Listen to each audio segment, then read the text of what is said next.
we're so glad you're here. Thank you for being so patient with us. We know that this has been crazy and everything has been last minute, and we are so sorry.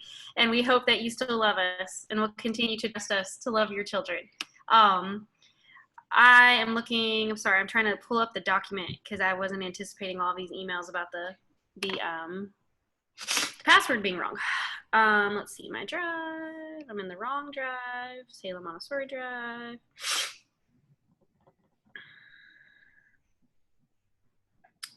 Shared with me. Elementary. Okay, I'm ready.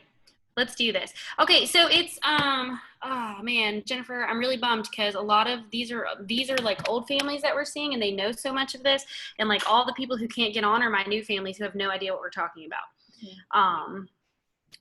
They should be able to get on. I don't know what would keep it from working. I guess is if they have. Yeah, I had to use a different computer. Oddly enough, I couldn't log in on my Mac, but I'm using Kara's computer and it's fine for some reason. Okay. All right. Well, we're recording it, so I guess it is what it is. I'm so sad that the new families aren't able to get on here. I sent them the right password and it's working, so unfortunately I don't know what else to do. So I guess as unfortunate as we will get started. So our school year is going to look very much like it did in the past. We tried to keep as little as we could. We tried to keep it with COVID. Obviously, there are some changes that we're going to have to make, but we did have to make some. So we're going to go over all of them, but quickly, we'll introduce ourselves. I'm Miss Madeline. You guys all know, every single human being on here knows me. I teach lower elementary. Back behind me, we're trying to distance since we don't have our masks on, is Miss Kayla. She is new to Salem Montessori School. She will be the assistant teacher in lower elementary. So there's Miss Kayla. Some of you who have been here this summer have met Miss Kayla. And Miss Jennifer, do you want to introduce?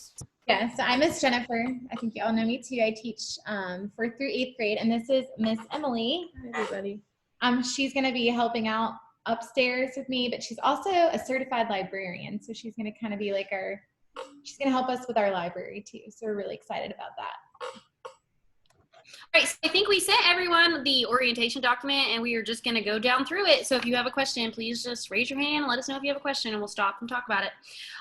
Just like always in the past, work is recorded on our work log that we will use like we always have. Each week you'll have a new work log where you'll write down your lessons and the work you've been working on. The purpose of your work log is to keep track of what you've been doing. It's also used as a way to communicate with you, mom and dad, about what your kiddo has been working on. So sometimes I know with Montessori there's a little bit of a disconnect between the work that we're doing and what's going on at school. So hopefully the work log will help with that. So if not all the kiddos, I don't know about you, Jennifer, not all the kids in lower take their work log home every day. But if it does come home, just be sure it comes back the next day. It's really important that it comes back every day. Do you have anything to add about the work log, Jennifer, that's different for upper? No, that's exactly the same. Yeah. This year, our work logs, the self-evaluations are on the back. So we're hoping that'll help the students keep up with their self-evaluation and be able to refer back to, be able to see their goals and what goals they have for that following week. Yeah, and so much of the Montessori method is based on that, right? That together, myself and your student will make a plan for, let's talk about what we accomplished this week, and we'll look at what went well and what didn't go well, and what do we need to change for next week, and what can we keep for next week. And so anyway, the self-evaluation is super important. All right. So birthday celebrations are gonna look a little different this year. The bigger change is we're not currently allowing out people into the building except for the children and the teachers. So we're gonna do Zoom birthday. So if you would like to participate in your child's birthday celebration, we will give you a Zoom link and you can join us via Zoom for that.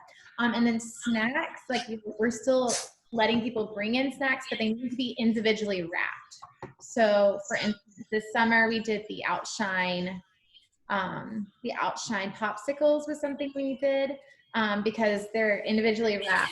You get to pass them out, and then each student could choose the one. Sorry. I think it's Sam. Mute yourself. Yeah. There we go. Okay. Sorry.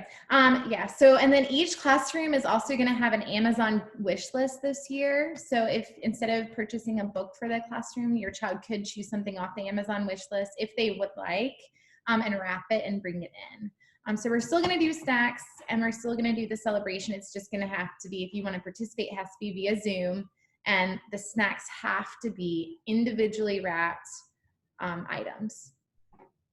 Yeah, nothing from home. Yeah, it'll have to be, and even like a container of cupcakes, that's not ideal. Like if everything could be individually wrapped, that would be awesome. That's just the best way to keep everything clean and sanitary. And Um, do you want to speak to your specific tradition? Yeah, so we still do the walk around the sun. So lower elementary, if you just like you did in primary classes, if you bring a picture for every year of your life, and we'll walk around the sun and talk about how your life has changed since you were tiny, and then so it'll be just like it always has been. I know upper does something a little bit different. Yeah, upper is a show and tell day, so you get to bring in items that are your favorite and that represent you, and so you can bring that in, and we'll go over, like, you'll be able to do like your own show and share that day. So homework this year, we're gonna wait a little bit later to start homework. We want to get schooling with COVID under our wings, so we're gonna start homework mid to late October, and it'll look the same. So there'll be 5 homework responsibilities throughout the week. The homework week will start on Monday morning or Monday evening and end the next Monday morning. So you have 7 days to complete your homework, and it really doesn't matter when you do that. We want you to be able to do piano lessons and do choir and play soccer and still get your homework done. So having those 7 days creates a little bit of flexibility. We'll do 2 pages of math every week in your math workbook, 2 pages of language every week in your language workbook, an advanced practical life, such as helping to cook dinner or helping to clean the bathroom, something beyond their normal chores, reading or being read to for 20 minutes, either is fine, and working on different projects that they might have. The projects they won't always have, that'll vary throughout the school year. And then we will provide homework time during aftercare from about 4:45 to 5:10, Monday through Thursday.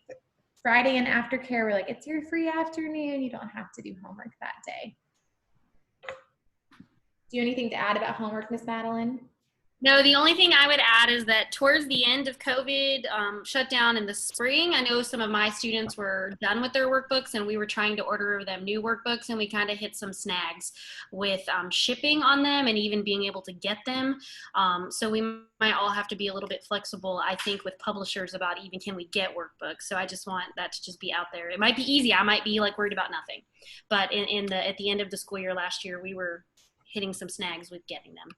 I know in the past we've always done a lot of food prep. We have community lunch, we go out to lunch, and unfortunately that's one thing that is just gonna have to be canceled this year.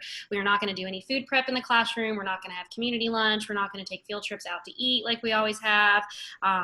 Until we are safely like out of this pandemic situation, we're just not gonna share food.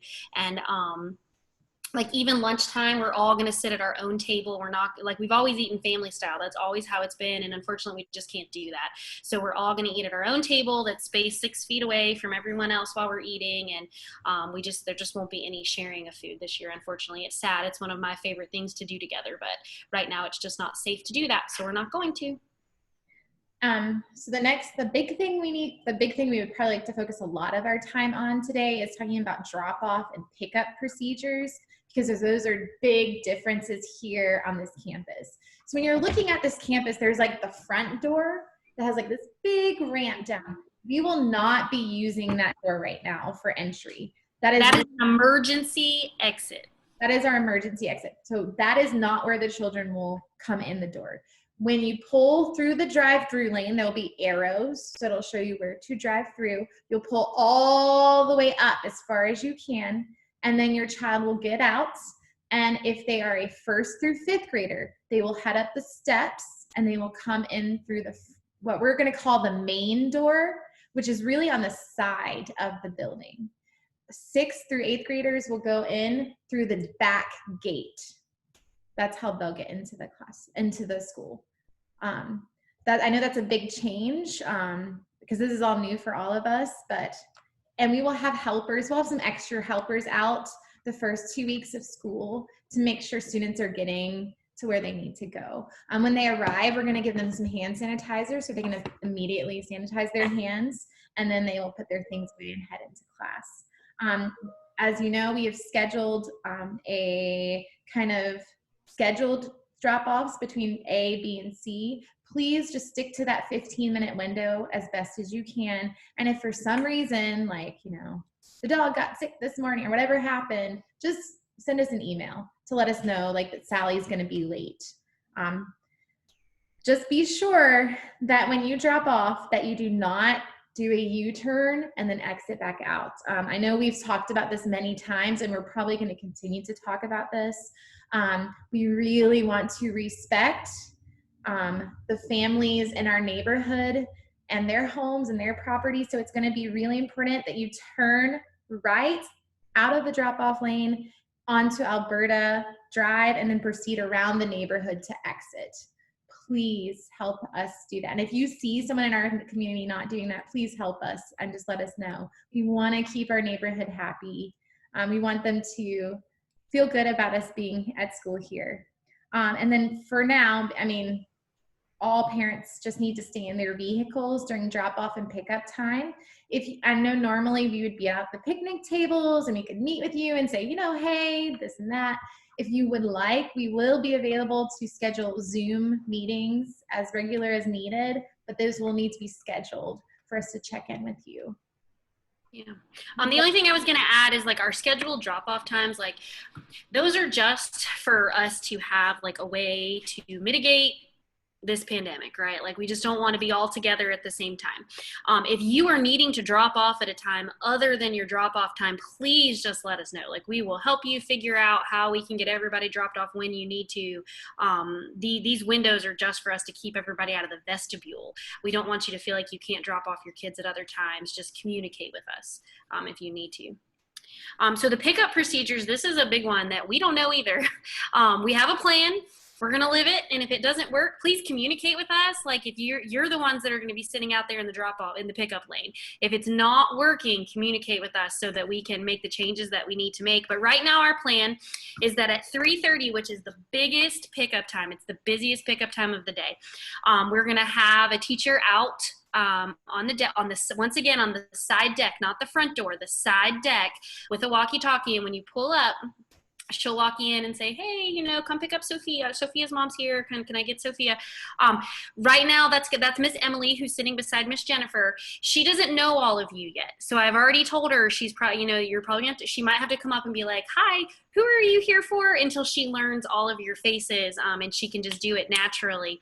But we'll send them out to you, and hopefully that will go fast. That's our plan, is that we can get them out to the car. We're going to have them ready. The 3:30 friends will have their backpacks on, their shoes on. They'll be cleaned up. You won't be waiting for them to do their chore. We're going to have all of that done so that they can just get in the car and you guys can go, so we can keep the traffic moving. And then the pickup times from 3:45 to 5:30, what we're going to need for you to do is call us. So we provided the phone number to this campus, to the Renaissance campus, for pickup times. We, for the most part, are not going to answer that phone. If people call during the day, we can't answer it. We're with the students. So if you have questions for Salem Montessori, you're still going to need to call the main campus at Corporate Boulevard. But that phone number is only for pickup. So that includes, like, if you are like, oh, I can only get, Bobby an appointment at 2:30, so I have to come get him at 2:30. Call us at 2:25 and say, hey, I'm on my way to get Bobby because I need to get him to the doctor, and we'll answer it. But for any other communication, if you need to talk to us, email us. If you need to talk to someone immediately, call the Corporate Boulevard number. But anytime picking up between 3:45 and 5:30, if you'll give us about 5 minutes notice, give us a call about 5 minutes before you get here and tell us that you're on your way, and we'll get your kiddo ready and have them at the door waiting for you. Since unfortunately you guys can't come in right now. We'll probably loosen up a little bit with this when you guys are allowed to come in. But right now, that's just how it has to be. So like I said, that's a work in progress. This is like our plan. It's possible that this is a nightmare and it doesn't work, and we all have to be like, okay, that didn't work. Let's try a new system. We're just like crossing our fingers that this will work beautifully. So what I foresee is at 3:30, what's going to happen? The rest of the pickup times are going to be fine. It's 3:30, and I have this like tiny fear that what's going to happen is that when you go to turn right into here, there's going to be like this line of cars, and you can't turn in. And Roanoke Boulevard is busy. It's a busy street. You can't just stop right there. So the driveway, there's like a tree in the middle of it, and then there's like this whole other driveway, and Valerie just had the man with the gravel just came and graveled all of that. You can pull into that side driveway too. We can like almost two-car it. So if you go to turn in and it's full and you can't turn in, you can pull up beside those cars. The tree will be in between you, and you can, hopefully that will help keep there from being a line there. Also, just a thought, just as a memory of used to working in this building, East Salem is just right down the corner, and they start school at 8:02. And sometimes traffic with East Salem gets crazy right here. So the first couple of days of school, you might want to give yourself an extra 5 minutes at drop off to just be aware that you're competing with school buses, you're competing with parents dropping off, you're competing with teachers. It can be busy right here. I guess Arnold Albertan is also just right here. Another school is just right here. So drop off in the morning just for a couple days, give yourself some extra time. Yeah. Okay, and I think we'll just quickly, I guess I would like to stop and say, does anyone have any questions about pickup or drop off? Any clarifications that need to be made? Okay, and like as Ms. Mallon said, this might change. Like this is our initial plan. We haven't lived it yet. We might be sending out a message next week saying, okay, guys, we tried it, it didn't work. Nargis, did you have a question? I was going to say, are we going to have lunch outside or inside the class? Maybe a little bit of both. Maybe some days we'll go outside and have lunch, and some days we'll have lunch inside. It might be a little bit of both if the weather's nice. Next week, what I'm seeing on the weather is the first part of the week is actually supposed to be really nice, and towards the end of the week, it's like heat wave, like back up into like the upper 90s. I don't really love eating outside, Nargis, when it's like 98 degrees. So maybe on those days we'll eat inside, but on the nice like 70 days we'll eat outside. Would that work? Yeah. Does anyone else have questions? Marcy, did you have a question? Yeah, this is Marcy. Yeah, so the email we got said that our drop-off time is 7:45. Yeah, that's the 7:45 to 8. Okay. Yeah. Just wanted to check. Thank you. Yeah, 7:45 to 8, yeah. The 15-minute window. So just within that 15 minutes. Any other questions before we just review our COVID guidelines that we're going to be following? Okay. So I know we've been through this before, but I think we're just going to go over it one more time, just to be sure that everyone, it's clear. Mask, every student should have a mask when they come to school. Some students might want to bring 2 masks to school. We're fine with a mask. We're also fine with the face shields that can go around their neck. That's also completely fine. Whatever works best for your child. So if you found that maybe the face shield that they wear and then they can pull up is easier, that's also completely fine with us. So when the children are moving about for any purpose, like if they're moving about to go to the bathroom, moving about to wash their hands, moving about to get to work, they will need to wear their mask. We understand that it's going to take us all a while to be like, hey guys, don't forget to put your mask on. We need to put our mask on. We need to wear a mask on our nose. We're going to go over all those things many, many times.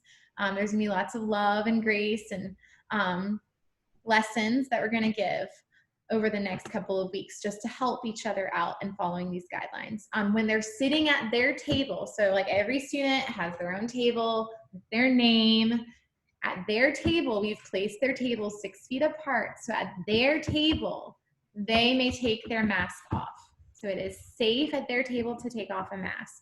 This will be a table where they're like, I'm gonna work by myself. I'm gonna do my journal here. You may take your mask off, okay? But then if you're like, hey, I really wanna do practice my spelling words with my best friend, Miss Jennifer. Well, now we have to put our mask on. And what we're trying to say is a mask with 3 feet. So with a mask on, we're going to encourage 3 feet of distance, and without a mask, 6 feet of distance. So that's kind of how the mask guidelines will work. Up here with the older students, they're going to be sanitizing the work they choose. I have a sanitation station, and I will give them lessons over and over and over and over again on how we're going to wipe our work down. Me and Miss Emily will also be overseeing that, because we know for the first couple of weeks we're all learning how to do this. So any Montessori equipment they choose will be wiped down before it's replaced back on the shelf. Ms. Madeline, would you like to talk about your sanitation procedures? Yeah, we're gonna have a kitchen counter space available that when they're done with something, they're gonna place it on the counter and one of us will sanitize it. We might work towards having them do it, but not right in the beginning. Right in the beginning, Miss Kayla or I will do it. And just like one thing on the masks, I know like a couple of the kiddos at summer camp have had like lanyards that they're keeping their masks on so they don't lose them. It has helped me tremendously to have a lanyard, just throwing it out there so that I don't lose my mask. Okay. Okay, and then there was a couple other things with the COVID procedures. It's really important that every morning you're taking their temperature before they come to school. We're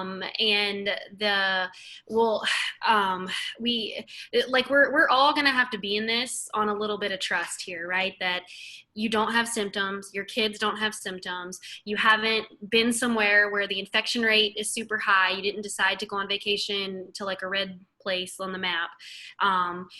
In order for us to stay open, we all have to trust each other, and we all need to be honest with ourselves. And if you're not feeling well, if your kid's not feeling well, please just keep them home. And if you'll communicate with us, we don't want them to miss school either. And we can try to, in mine, Jennifer, you can say if you have a different plan. If you're going to say, she's not really sick, but I feel like it's not safe today, that she's got a runny nose. Like on a normal day, you would have been like, here's some tissues, go to school, right? But in this case, you're like, maybe I should keep her home. If you'll communicate with me, if you get a hold of me, I will try really hard to Zoom the lesson, right? Like, okay, they've got a math lesson today. Well, if they can get on Zoom, I can open up my laptop. And if they've had to stay home because of a sniffle and you're just not sure, that way they're not missing so often. We kind of let go of our attendance policy because we don't want people to be scared to choose to not come to school, right? Like, so I feel like that in order for Salem Montessori School to stay open, we all have to be on a team, and we have to trust each other that we're being smart and we're making good decisions. And if you do have to go see Grandma Sally and she's in a red zone, just please don't come to school. Just communicate with us, and we'll get you your schoolwork and be live as much as possible as we can be with your students, so that everyone can stay safe and healthy and we can stay open. Anything else, Jennifer? I think those are the big points. Yeah. Do you guys have any additional questions about the school year? I know we do a lot of special things normally, like a lot of traditions. We haven't said that we haven't said no to them all. We're just really need to sit down and figure out, probably month by month. It's probably going to be more of a month by month plan with an abundance of caution. Yeah. Caution. What are our plans moving forward with these bigger activities like Mayflower and those type of activities that we would be doing on a regular basis? Yeah, it's the community events that we're gonna have to really think about, because it's just not smart right now to have the whole community together, and which is horrible, but we're gonna do what we have to do to be open. Okay. Does anyone have any questions? And then I guess the only thing we didn't cover is in case of an exposure. If someone in our community tests positive and then they were here at school when they were positive, then we will have to quarantine for 10 days, and we will move on to online learning for those 10 days. So I've been working on setting up my Google Classroom so that they're ready to go, so that we just kind of transition over to that, and we will just do online learning for 10 days, and then we'll be back at school. Yeah. And I think too, just so you guys know as parents, that in my mind, I don't think that, for me, Jennifer, once again, it might be different for you, that I don't think that I'm necessarily going to pivot from, hey, we were learning this in the classroom, how do I teach it at home? We might pivot to a unit study, like completely different than what we were doing in the classroom. And then in 10 days when we can come back, we'll get back to what we were doing in the classroom. But so much of this Montessori stuff does not translate to internet. So anyway, yeah. Yeah. Okay. Do you all have any other questions or concerns? Just a clarification, no backpacks, right? Oh no, backpacks are actually okay. That was the summer we were having to share the hallway with the 3 to 6 year olds, and we were not wanting the communities to mix. So we were like, stay out of the hallway, no book bags. And so no, here it's going to be fine to have book bags. Great, thank you. Yeah. And inside shoes, we thought that like none of that is in the letter. Please bring their inside shoes, like all, if you want to bring a plant. Most of you guys on here have a family picture here already, but yeah. We good? All right, so like none of my parents were able to get on, so I might just send an email right now and have another one for everybody that couldn't get on. They're getting one right now. Well, okay, well let's let everybody go, and I'll stay on with the families who weren't able to make it on because they're all my new families. So. All right, well, thank you. Yeah, bye guys, we love you. Let us know if you have any questions. Thank you. Thank you. Bye. Thank you. Bye. Thank you. Jennifer, you can probably stop the recording. Okay.